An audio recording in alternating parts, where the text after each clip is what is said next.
નમસ્કાર, આપ જોઈ રહ્યા છો ડે સ્પેશિયલ અને આપની સાથે હું છું વૈભવી। આમ તો ગુજરાત અનેક એવી ઘટનાઓનો સાક્ષી થતું રહ્યું છે અને રાજકીય ઉથલપાથલની જ્યારે વાત હોય ત્યારે એમાં પણ ગુજરાતની જનતા હંમેશા તેનું સાક્ષી રહ્યું છે। અત્યારે આપણે એક એવી રાજકીય ઉથલપાથલની વાત કરવાના છે। ગયા વર્ષે અચાનક જ સૌને ઝટકો મળ્યો, કારણ કે વિજય રૂપાણી, પૂર્વ મુખ્યપ્રધાન કે જેમણે દીધું અને ત્યારબાદ નવા મુખ્યપ્રધાન કોણ બનશે તેની અટકળો સર્જાઈ અને ત્યારબાદ નવા મુખ્યપ્રધાન તરીકે નામ આવ્યું ભૂપેન્દ્રભાઈ પટેલ। સૌ કોઈ આશ્ચર્યચકિત થયા, કારણ કે કોઈને આશા નથી કદાચ કે મુખ્યપ્રધાન તરીકે ભૂપેન્દ્રભાઈનું નામ આવશે। એના પછી ત્યારબાદ હવે મંત્રીમંડળની રચના કરવાની હતી, ત્યારે મંત્રીમંડળમાં પણ રિપીટ થિયરી કે નો રિપીટ થિયરીની ચર્ચા થતી હતી અને નો રિપીટ થિયરી પર મહોર લગાવવામાં આવી અને તમામ મંત્રીઓ તેમને જવાબદારી સોંપવામાં આવી। તદ્દન નવી જવાબદારી। વિધાનસભાની ચૂંટણીને માત્ર 1.5 વર્ષ જેટલો સમય હતો અને તેવા સમયની અંદર તેમને નવી જવાબદારી સોંપવામાં આવી। હવે આ બધાની અંદર જ્યારે ભૂપેન્દ્ર પટેલ સરકારની આપણે વાત કરીએ છીએ તો 1 વર્ષ આજે આ સરકારને પૂર્ણ થયું છે અને 1 વર્ષ દરમિયાન ગત વખતે પણ જે પ્રમાણે સરકારની રચના થઈ અને ઘણા બધા ડર કદાચ મનમાં હોઈ શકે અને અત્યારે પણ જે રીતે વિધાનસભાની ચૂંટણી હવે તો માત્ર ગણતરીના મહિનાઓ બાકી છે અને આ માત્ર ગણતરીના મહિનાઓમાં જ હવે સરકાર જે આંદોલનોથી ઘેરાઈ ચૂકી છે તે ખરેખર વિચારવા જેવી બાબત છે। સરકાર માટે પણ ચિંતાની બાબત છે। આ વિશે આજે આપણે ચર્ચા કરવાની છે કે આ 1 વર્ષ દરમિયાન મુખ્યપ્રધાન ભૂપેન્દ્ર પટેલની સરકારનો આ કાર્યકાળ કેવો રહ્યો છે, તેની સાથે સાથે જ સરકાર અને સંગઠનનો તાલમેલ કેવો રહ્યો છે, તેના વિશે આજે આપણે વિસ્તારથી ચર્ચા કરીશું। ચર્ચામાં મારી સાથે અત્યારે જોડાઈ ગયા છે સંતોષસિંહ રાઠોડ કે જેઓ રાજકીય વિશ્લેષક છે। સંતોષજી, સ્વાગત છે આપનું ગુજરાત ન્યૂઝમાં। જી ધન્યવાદ। સંતોષજી, સૌથી પહેલા સવાલ એક જ છે અને સીધો સવાલ પૂછું છું, 1 વર્ષનો આ કાર્ય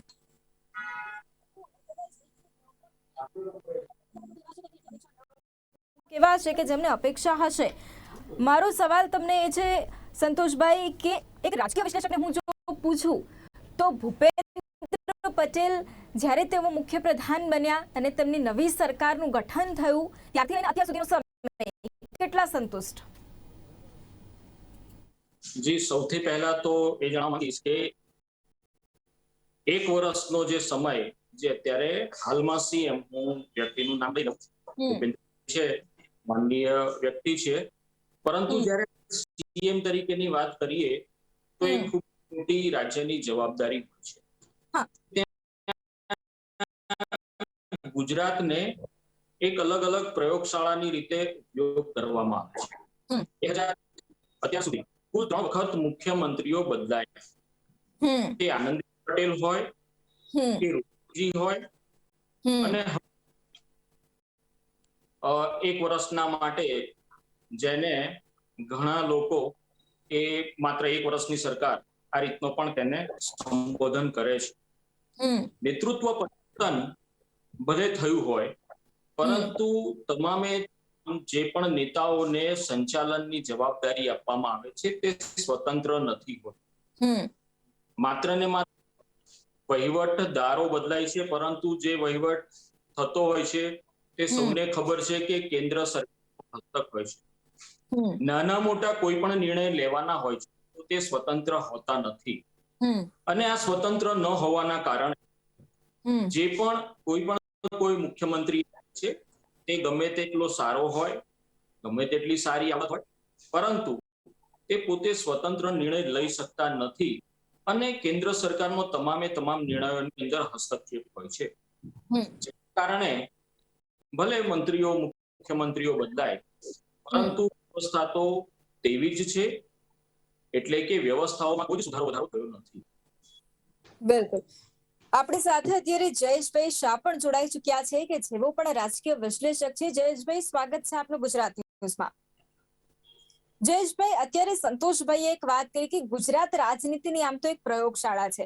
હવે ગત વર્ષે છે ને આજે 1 વર્ષ પણ પૂર્ણ થયું છે, જે પ્રયોગ કરવામાં આવ્યો છે એમાં આપણે 2 બાબતો જોઈ। એક તો મુખ્યપ્રધાન તરીકે કોઈને અપેક્ષા નથી તેવા નામની જાહેરાત કરવામાં આવી કે ભૂપેન્દ્રભાઈ પટેલ તેઓ મુખ્યપ્રધાન તરીકે આપણે તમને જોયા અને ત્યારબાદ નો રિપીટ થિયરી કે એકદમ તદ્દન અલગ આઈ થિંક પોતાની જે છબી છે તેને સુધારવા માટે ભારતીય જનતા પાર્ટી એક નવો પ્રયોગ કર્યો.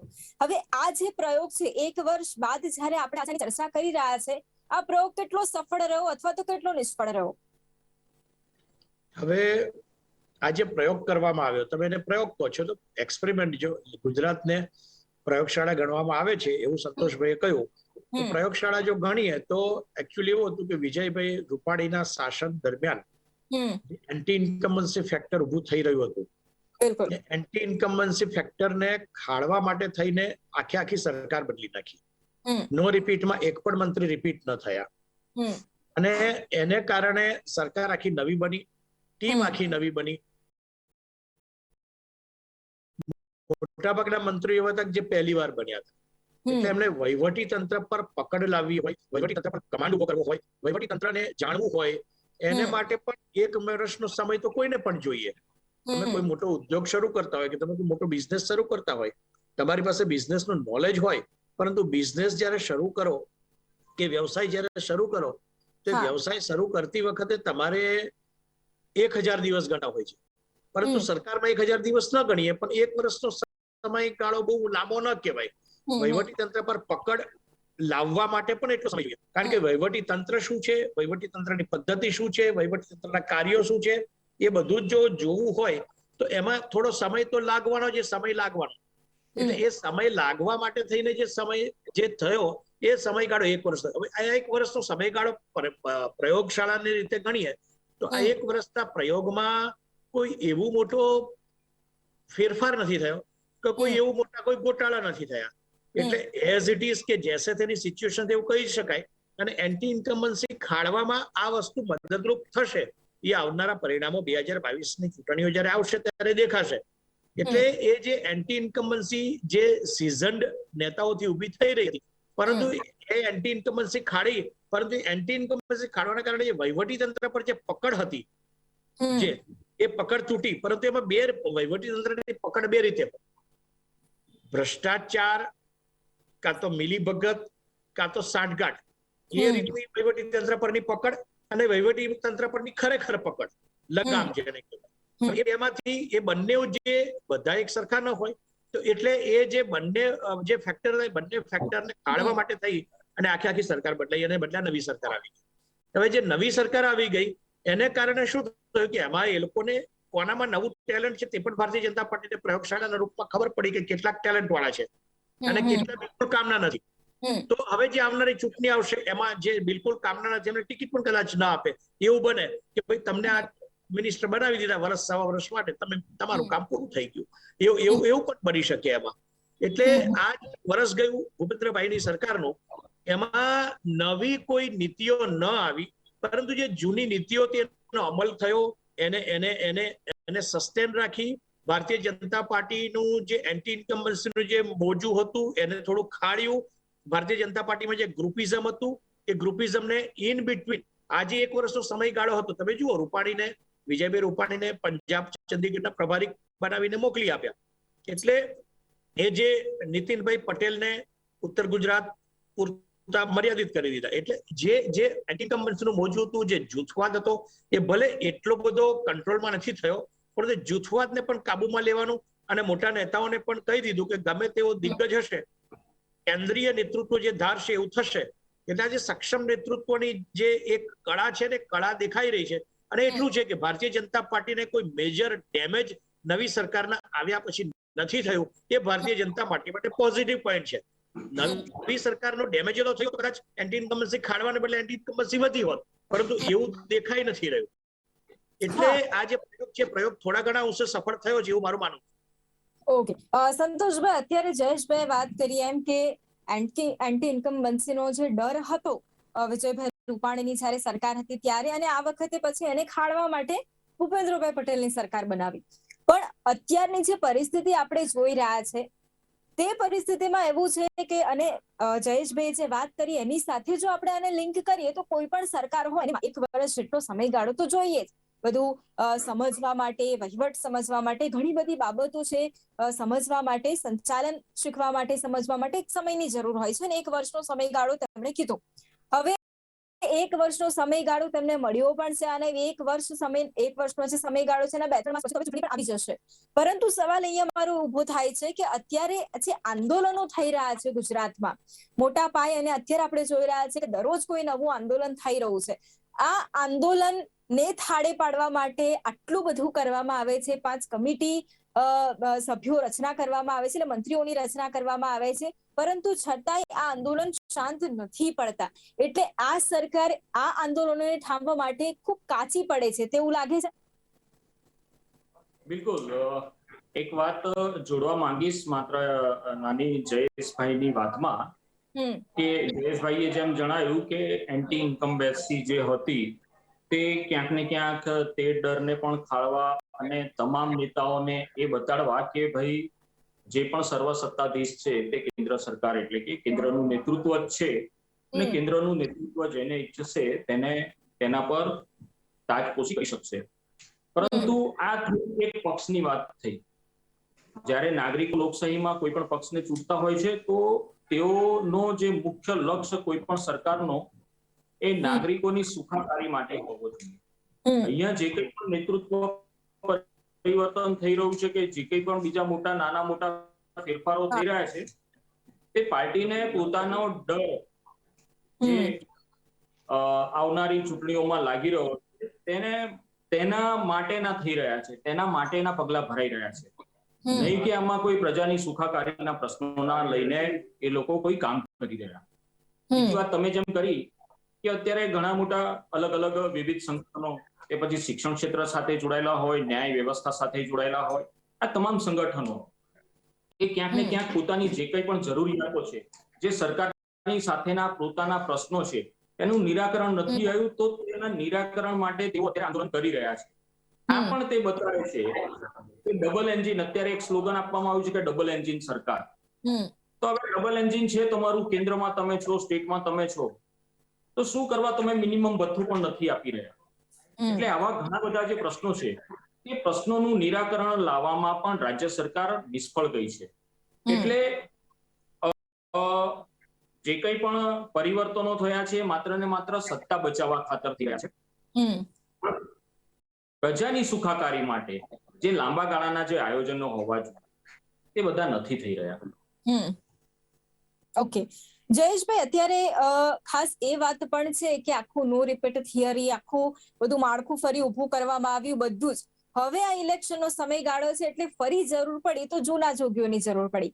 અત્યારે તમામ જેમને સાઈડ લાઈન કરવામાં આવ્યા હતા ગત વર્ષે, તેમને અત્યારે ફરી ફ્રન્ટ લાઈનમાં રાખવામાં આવ્યા છે, કારણ કે ઇલેક્શનનો સમયગાળો છે ને અત્યારે છેલ્લા ઘણા સમયથી આપણે આંદોલનોની જ્યારે તમે વાત કરી એમ કે રોજે રોજ એક આંદોલન, અને રોજે રોજ આજે પણ હું તમને કહું તો મહાત્મા ગાંધી ખાતે, મહાત્મા મંદિર ખાતે જ્યારે આજે ઉજવણી યોજાઈ રહી હતી આજે, તેવા સમયની અંદર ભારતીય કિસાન સંઘ દ્વારા બહાર આંદોલન કરવામાં આવી રહ્યું હતું પોતાની જે માંગણીઓ છે તેને લઈને. એટલે એક તરફ સરકાર પોતાના 1 વર્ષની ઉજવણી કરતી હતી, બીજી તરફ માંગણીઓ ચાલતી હતી કે ભાઈ રોષ વ્યક્ત કરવામાં આવી રહ્યો હતો. એટલે અત્યારે પણ આ સિચ્યુએશન એવામાં ફસાઈ ગઈ છે અત્યારે આ સરકાર, એટલે જૂના જોગીઓની ફરી અત્યારે જરૂર પડી છે. એટલે મારે એ પણ જાણવું છે કે અત્યારના જે ચહેરાઓ છે શું તેઓ પોતાના નિર્ણય લેવામાં તેટલા સક્ષમ નથી કે તેમને અત્યારે પણ જરૂર પડે છે કે 1 વર્ષનો સમય થઈ ચુક્યો છે હવે તો? ના, અત્યારે જે આંદોલનો જે થઈ રહ્યા છે એ ગુજરાતમાં એક પેટર્ન રહી છે. 2012 ની ચૂંટણી હોય, 2017 ની ચૂંટણી હોય કે 2022 ની ચૂંટણી હોય, ચૂંટણી આવે ને એના 5 થી 6 મહિના પહેલા આંદોલનો થવાની શરૂઆત થાય. એ તો છે. શું આ કર્મચારી મહામંડળોને ખબર નહોતી આ ગયા 4 વર્ષમાં કે આંદોલન કરી શકે? એ 4 વર્ષના પીરિયડમાં કોઈ એ લોકોના નીતિ નિયમોમાં ફેરફાર નથી થયા.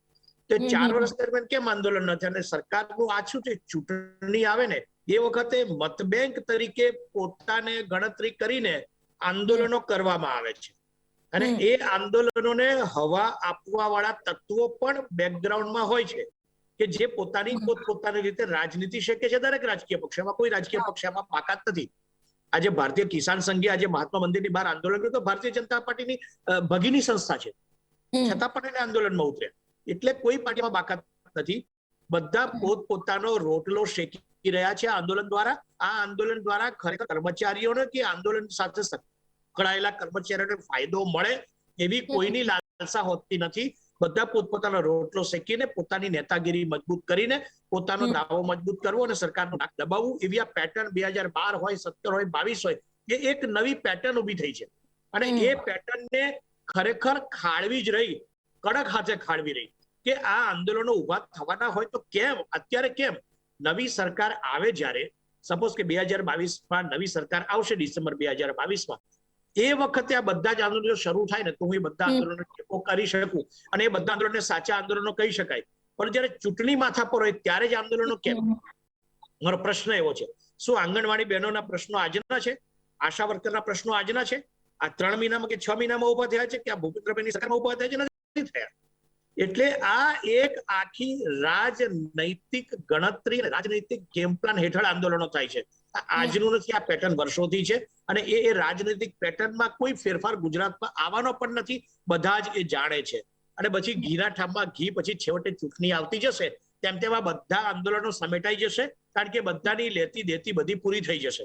એટલે એ આંદોલનો સાથે કંઈક સરકારે બહુ ગભરાવા જેવું નથી એમાં, કારણ કે આ આંદોલન રાજનીતિ પ્રેરિત છે. પરંતુ તમે જે કહો કે દિગ્ગજ નેતાઓ, જૂના જોગીઓને પાછા બોલાવવા પડ્યા, તો જૂના જોગીઓને પાછા બોલાવવા, સંગઠનમાં જૂના જોગીઓને બોલાવવા, એને હું ખોટી વાત નથી ગણતો. પછી કોંગ્રેસ હોય કે ભાજપ હોય, જૂના જોગીઓને એટલા માટે બોલાવવા પડે કે જૂના જોગીઓ પાસે જે સ્કિલ હતી, જે જૂથવાદને કંટ્રોલ કરવાની skill, for an example Vajubhai Vala હોય કે પરસોત્તમભાઈ રૂપાલા હોય કે જૂના જોગીઓ પાસે કે નીતિનભાઈ પટેલ હોય, જે જૂથવાદ ખાળવાની સ્કીમ હતી. એ લોકો પોતે કડવો ઘૂંટડો ગળી જાય અને છતાં જૂથવાદને ડામે, ડેમેજ કંટ્રોલની જે એમનામાં તાકાત હતી, એ તાકાતનો ઉપયોગ કરવા માટે થઈને આ જૂના જોગીઓને પાછા લાવવામાં આવ્યા છે, એવું મારું સ્પષ્ટ માનવું છે. ઓકે, પણ જયેશભાઈ, અત્યારનું જે આમ તો સર્વોપરી અત્યારે આપણે આ અત્યારનું જે સંગઠન છે, એટલે અત્યારનું જે માળખું છે તેને આપણે માનીએ તો શું આ નવા સંગઠનમાં કે આ નવા માળખામાં એટલી તાકાત છે કે તેઓ આવું કઈ હોય, જૂના જોગીઓમાં જે સ્કિલ છે તે આ નવા સંગઠનમાં છે? એવી નવા સંગઠનમાં સ્કિલ છે, સ્કિલ નથી એવું નથી કહેતો, પણ જૂના સંગઠનમાં કમિટેડ નથી હોતું. નવા આજે તમે જુઓ, આજે મારી પેઢી હોય અને મારા પછીની મારા સંતાનોની પેઢી હોય, એ બેના કમિટમેન્ટમાં ફરક છે, એ બેના નીતિ નિયમ કમિટમેન્ટમાં પણ ફરક છે. પછી કોઈ પણ રાજકીય પક્ષ હોય, એટલે એ ફરક છે ને, ફરક નજરે દેખાય છે. એટલે જે કમિટમેન્ટ જૂના જોગીઓમાં હતું ને, કમિટમેન્ટ કદાચ આજની પેઢીમાં ન હોય, નવા નેતૃત્વમાં ન હોય. અને નવા નેતૃત્વમાં એવું હોય કે જે નવા નેતૃત્વ જે હોય એને કદાચ જૂનું જે નેતૃત્વ છે, કે જે સિઝન્ડ નેતાઓ છે અત્યારે જે ઓલરેડી છે, એને કદાચ નવું નેતૃત્વને ગાંઠે નહીં, એટલા માટે જૂના જોગીને લાવવા પડે કે ડેમેજ કંટ્રોલ બધું કરી શકે, એ કમિટેડ હોય અને એ પાર્ટીને વફાદાર હોય, એ પાર્ટીના ટપારીને, મારીને, વારીને, શબ્દોથી એ છેવટે કંટ્રોલ કરી શકે ને ઘીના ઠામમાં ઘી ઢળી શકે. બસ એવી જ એક વ્યૂહરચના અંતર્ગત જૂના જોગીઓ આવ્યા છે. બિલકુલ. સંતોષભાઈ, ભારતીય જનતા પાર્ટીની આપણે જ્યારે વાત કરતા હોઈએ ત્યારે સંગઠનની આપણે વાત કરતા હોય છે, સરકાર અને સંગઠન આ બંનેનો જે તાલમેલ રહ્યો છે ને, આપણે હંમેશા એ ચર્ચા કરતા હોઈએ છીએ કે બીજા પક્ષે શીખવાની ખૂબ જરૂર છે. ભારતીય જનતા પાર્ટી જ્યારથી શાસનમાં આવી છે, અત્યારનો પણ એ સમય છે, ભૂપેન્દ્રભાઈ જ્યારે સરકાર તેમની બની ત્યારબાદથી લઈને 1 વર્ષ દરમિયાન પણ આપણે જોયું કે સંગઠન સાથેનો જે તાલમેલ છે એ તેમણે ખૂબ બેલેન્સ રાખ્યો છે. એટલે પોતાના પાર્ટી સાથેનું પણ જે નેતૃત્વ કમાન સંભાળવાની હોય, CR પાટીલ સર સાહેબ પણ સાથે પણ જે સંભાળવાનું હોય, તેની સાથે જ એક મુખ્યપ્રધાન તરીકેની પણ તેમની જવાબદારી હોય, મંત્રીમંડળની જવાબદારી હોય, તે સંભાળી છે. એટલે આ 1 વર્ષ દરમિયાન ભલે મુખ્યપ્રધાન નવા હતા, આખું મંત્રીમંડળ નવું હતું, પરંતુ એક વાત જૂની એ રહી છે કે સંગઠન અને જે બીજું નેતૃત્વ એટલે કે સરકાર છે, તેમના વચ્ચે હંમેશા તાલમેલ રહ્યો છે. બરાબર છે ને સંતોષભાઈ? બિલકુલ. એટલે બિલકુલ. હા સંતોષભાઈ, આપની વાત કન્ટિન્યુ કરશો. હા, પણ જયેશભાઈએ હમણાં જે જણાવ્યું કે અલગ અલગ જે કંઈ પણ આંદોલનો થતા હોય છે તે માત્ર ને માત્ર ચૂંટણીના સમયે જ થતા હોય છે. હું આપને જણાવવા માંગુ છું કે ચૂંટણીઓ 5-5 વર્ષે નથી આવતી, 1.5 વર્ષે જ આવે છે. એ વિધાનસભા ઇલેક્શન હોઈ શકે, લોકસભા ઇલેક્શન હોઈ શકે, કાં તો પછી મહાનગરપાલિકાનું ઇલેક્શન હોઈ શકે. જ્યારે કોઈ પ્રશ્નોનું નિરાકરણ નથી આવતું ત્યારે અને ત્યારે જ એ પ્રશ્નોના નિરાકરણને સહી સમય એટલે કે સાચા સમય દ્વારા એ સંગઠનો દ્વારા ઉપાડવામાં આવે છે. પોલીસ પગારનો જે પ્રશ્ન હતો તે પ્રશ્ન ઘણા વર્ષોથી ગૂંચવાયેલો હતો. અત્યારે ચૂંટણીના સમયે ઉપાડ્યો. ચૂંટણીના સમયે બીજી પણ રાજનીતિક પાર્ટીઓ જે અત્યારે ગુજરાતની અંદર પોતાનો પગ જમાવવા માટે માંગી રહી છે, તો આવી પક્ષો તરફથી જે પણ સંગઠનો હતા તે લોકોને આવકારો મળ્યો અને તેના કારણે ક્યાંક ને ક્યાંક ભારતીય જનતા પાર્ટીએ પણ પોતે જાહેર કરવું પડ્યું કે અમે પોલીસ પે ગ્રેડની અંદર વધારો કરીશું. આંગણવાડીની બહેનો, તમે વિચાર કરશો 3,500 રૂપિયામાં કઈ બહેનનું કઈ રીતે ગુજરાન ચાલે? જે મિનિમમ લઘુત્તમ વેતન છે તે પણ સરકાર નથી આપી રહી. તો શું તે સરકારને ખબર નથી પડતી? શા કારણથી આંદોલન કરવા પડે? તો સૌથી પહેલા તો જે રાજકીય પક્ષો એટલે કે જે સરકારો છે, રાજકીય પક્ષોની વાત નહીં કરીએ, સરકારની વાત કરીશું, કારણ કે તેને સમર્થન મળેલું છે એટલે તે સરકાર છે. તો આ સરકારની નાકામી આવી છે કે લોકોએ આ રીતે આંદોલનો કરી અને જાણકારી આપવી પડે છે કે અમારા પર આટલું શોષણ થાય છે, હવે તે શોષણનું તમે નિરાકરણ લાવો. આપની પાસે થોડો સમયનો અભાવ છે એટલે 40 સેકન્ડમાં આપની જે વાત છે તેને પૂર્ણ કરશો. બિલકુલ બિલકુલ બિલકુલ. એટલે બસ આપનો જે વિષય હતો આજનો, બસ એ જ વિષય માટે કહેવા માંગીશ કે ભલે નેતૃત્વ પરિવર્તન ઉપર થયું હોય, પરંતુ જે નેતૃત્વ જે પણ છે ગુજરાતમાં તે કેન્દ્ર સરકાર હોય એટલે કે જે કેન્દ્ર સરકાર છે તેના દ્વારા ચાલે છે, ડબલ એન્જિનની સરકાર. એટલે ભલે અહીંયા નેતૃત્વ બદલાયું હોય પરંતુ પોતે સ્વતંત્ર નિર્ણય લઈ શકતા નથી અને જેના કારણે એમણે પણ જે અત્યારે જેમ કે મુખ્યમંત્રી બદલ્યા પણ મુખ્યમંત્રીને જે કામ કરવું છે તે નથી કરી શકતા, કારણ કે જેમ ઉપરથી ઓર્ડર આવશે તે જ એમણે કામ કરવું પડશે. ઓકે, તો આજે તેના વિશે આજે ચર્ચા કરી છે અને બંને જે આપણા મહેમાનો જોડાયા તેમની પાસેથી આપણે અલગ અલગ જવાબ આપણને મળ્યા છે, પરંતુ ખાસ કરીને જનતાની પણ જે અપેક્ષાઓ રહેલી છે, હવે આ સરકાર આવનારા સમયમાં એટલે આવનારી ચૂંટણીમાં જ ખબર પડશે કે જનતાનો વિશ્વાસ આ સરકારે કેટલો જીત્યો છે. જયેશભાઈ અને સંતોષભાઈ અમારી સાથે આ ચર્ચામાં જોડાયા, આપનો આભાર. તો ડે સ્પેશિયલ કાર્યક્રમમાં હાલ બસ આટલું જ. ફરી મળીશું એક નવા વિષયની સાથે. ત્યાં સુધી રજા આપશો. નમસ્કાર.